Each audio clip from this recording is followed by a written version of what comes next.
Со доктор Адамова премалку зборувавме за ризик факторите, диагностиката и третманот на шекерната болест, а наредниве минути во Македонија наутро всушност ви доловуваме како изгледа секојдневието на пациентите и нивните семејства, пред какви предизвици секојдневно се исправени истите, се прашања на кои што ова утро ни одговара Наташа Деспотовска-Димитриевска, инаку председател на Сдруженијето Баланс МК, Асоциација за детски диабет на Македонија. Добре ни дојдовте, Наташа. Добро утро, добро ве најдов.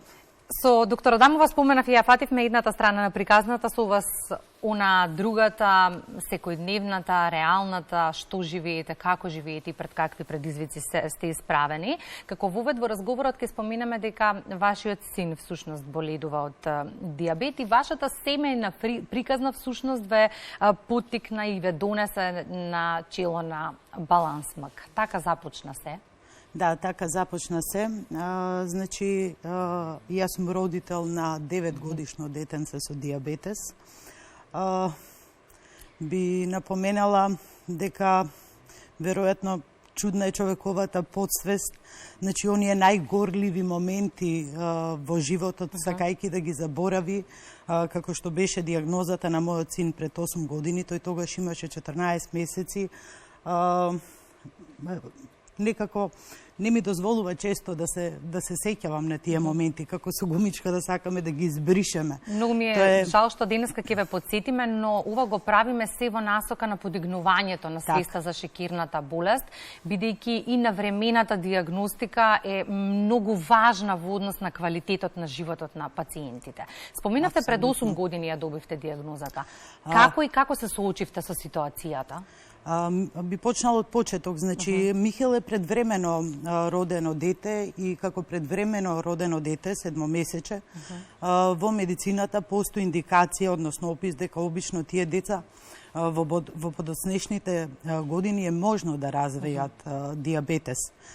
Меѓутоа, исто така како предвремено родено дете, би сакала да кажам дека од неговата 6-месечна возраст до неговата 14-месечна возраст, кога е диагностициран диабетесот, тој прими 14 вакцини и набрзо, значи после последната примена вакцина на 14 месеци му беше откриен и диабетесот. Меѓутоа, од друга страна си велам и фала Богу што е диабетес. Значи се случи за време на викенд, беше петок кога ги пројави првите симптоми за диабетес, значи често мокреше, пиеше многу вода, мускулите на неговото тело, тоналитетот на мускулите опадна и цел викенд скоро спиеше. Бевме во консултација со неговиот матичен доктор, доктор примариус педијатар Митка Тренчева, која е еден прекрасен доктор и може да се каже дека на телефон ја воспостави диагнозата. Веќе во понеделник него беше диагностициран диабетесот. Тоа беше еден од најстресните моменти во мојот живот како мајка на детенце со такво автоимуно заболување. Значи во тие моменти од Јане Сандански, каде што му беше измерена гликемија 2 пати едно за друго 18, до клиниката за детски болести, во еден момент дури возев во обратен правец под клиника, значи во обратна насока, не пречека на детска клиника нашиот ендокринолог педијатар доктор Гучев, кој до ден денес не води.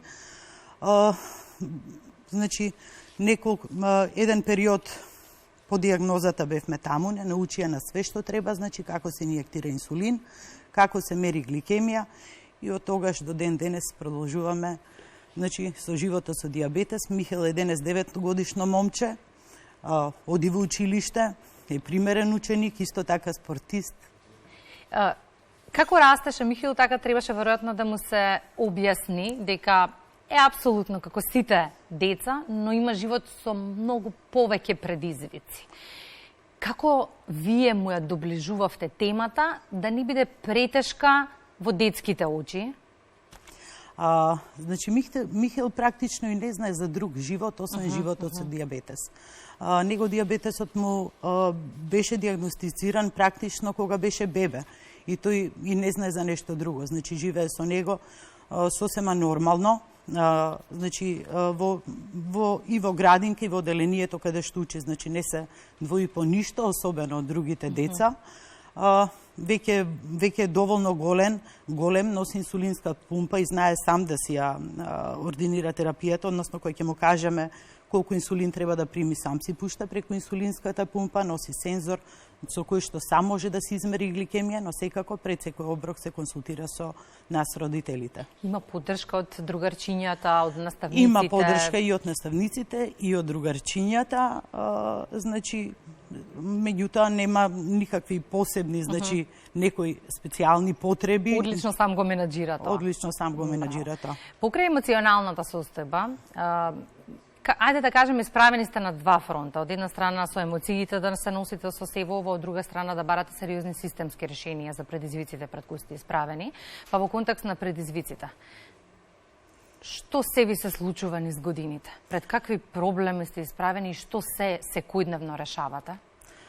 Значи, набрзо по диагнозата на диабетес мелитус тип 1 кај Михел, значи диабетес кој што е комплетно инсулин зависен, запознав многу луѓе кои што живеат со оваа состојба, буквално ги барав, затоа што до тогаш не знаевме ништо за диабетесот.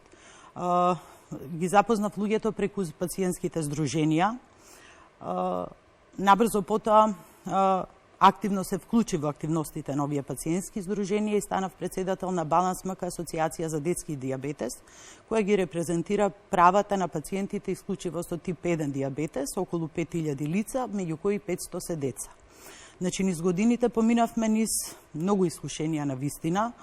Особено би потенцирала пред некои 5-6 години, околу 2015 година, се соочивме со еден страшен прво недостаток на инсулини, потоа се соочивме со инсулини од паралелен увоз кој што стигнуваа кај нас. Имаше голем сомнеж околу нивниот квалитет и тоа се испостави директно, значи, што се вели на кожата на пациентите со диабетес. Меѓутоа, од друга пак страна, бевме, како пациентски здруженија, бевме многу активни и успеавме дури да го смениме законот за увоз на лекови и медицински помагала во делот на паралелен увоз. Денеска во Македонија, значи, инсулините се со врвен квалитет, благодарение баш на нас пациентските здруженија. Но од друга страна имаме проблем, например, со глукометрите. Тоа се апаратите кои што се врши само контролата кај лицата со диабетес. Значи, сте додека единствен критериум за нивна набавка во нашата држава е најниската цена, ние мислам дека нема да имаме добри глукометри и добри ленти со кои што ќе можеме добро да го менаџираме диабетесот.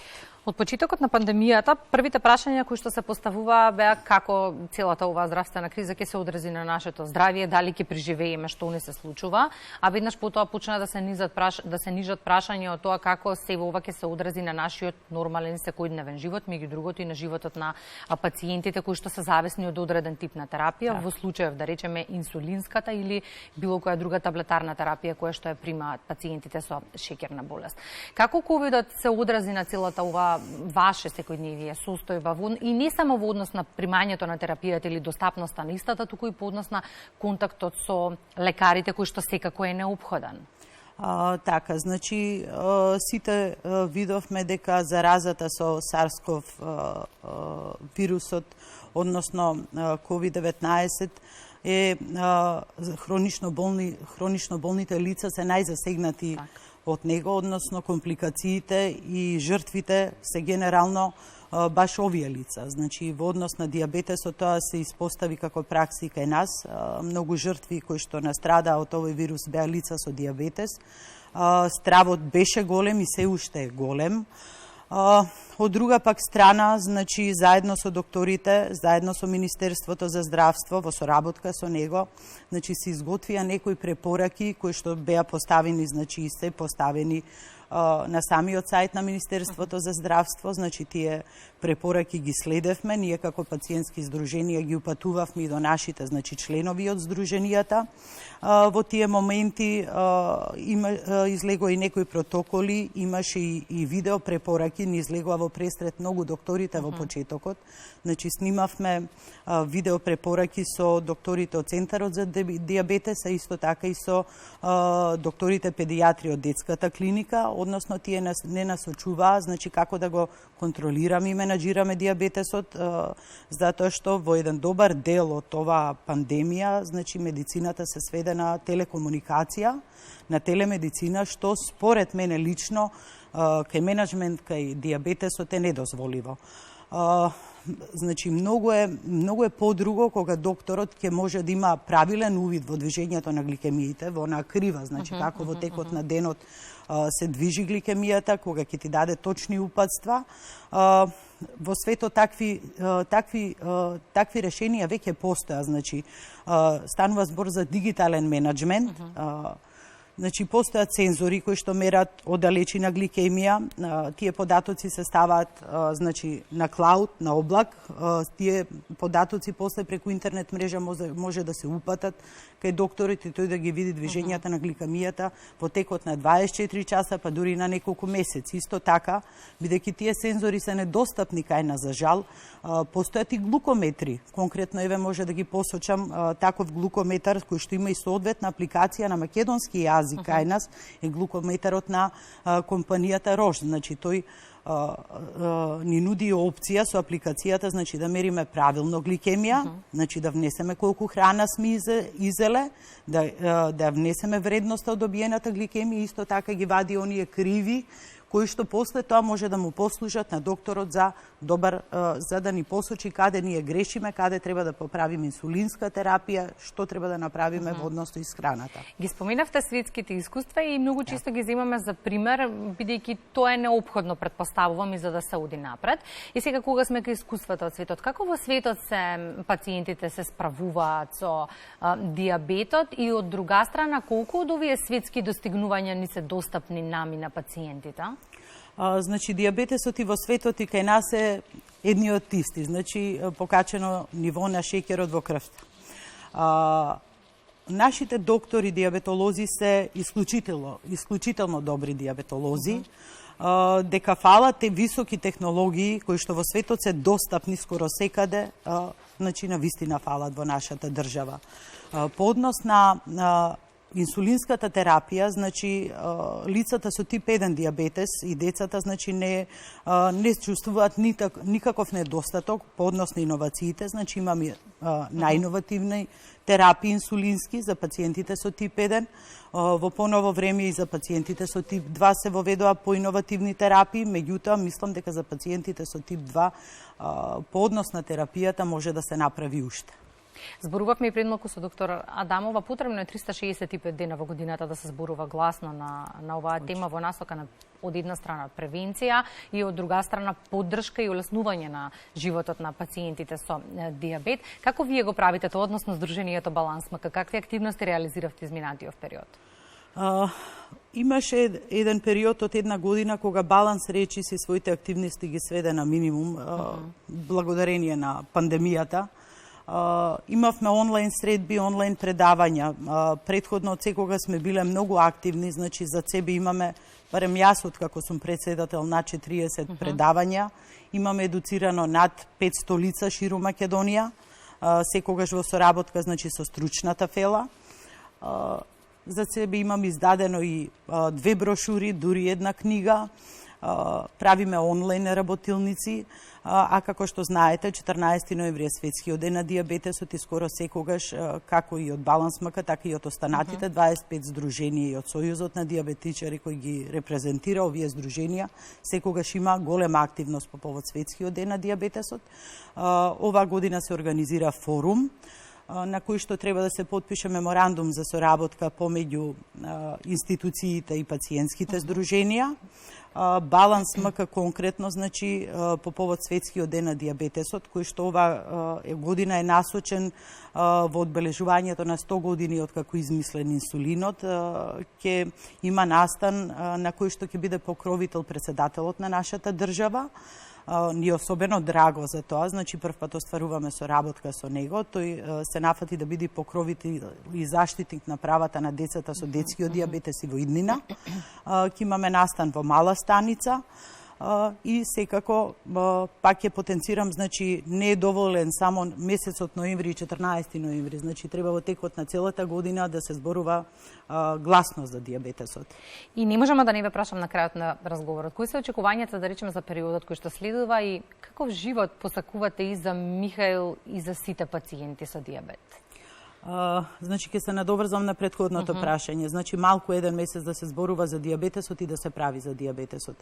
Значи, во држава во која што има над 120.000 лица со дијабетес, од кои што 45.000 се на инсулинска терапија, во која што 500 деца, значи, веќе извесен период нивните родители се борат за современи технологии, современи третмани, не дозволива само еден месец да се работи за дијабетесот. Значи ние ќе почнеме значи од основата, немаме национална стратегија за борба со дијабетесот. Тоа е недозволиво во една држава во која што 13% од населението и боледува од дијабетес. Се бориме што поскоро таа стратегија да се усвои, значи таа постои на хартија, меѓутоа треба по незе да почне да се делува. Од друга страна, значи бараме сензори кои што безболно мерат гликемија во првенствено време да се набават барем за децата, затоа е веќе почната некоја поставка, меѓутоа за жал се уште ние ги немаме во своји раце. Исто така мора да се набават глукометри во кои што ќе нема сомне, значи во нивниот квалитет, односно кога ќе измериме гликемија да мислиме дали е таа вистинската гликемија или не. Значи ќе бараме да се формира референтна цена за нив, за да бидат со добар квалитет. Јас ветувам дека ова нема да биде ниту единствениот ден, ниту единствената недела кога ќе зборуваме гласно на оваа тема, бидејќи сметаме дека гласното говорење е единствениот начин да ги менуваме работите и да обезбедуваме подобар живот. Благодарам за денешното гостување во Македонија наутро. Ми благодарам и вас на поканата.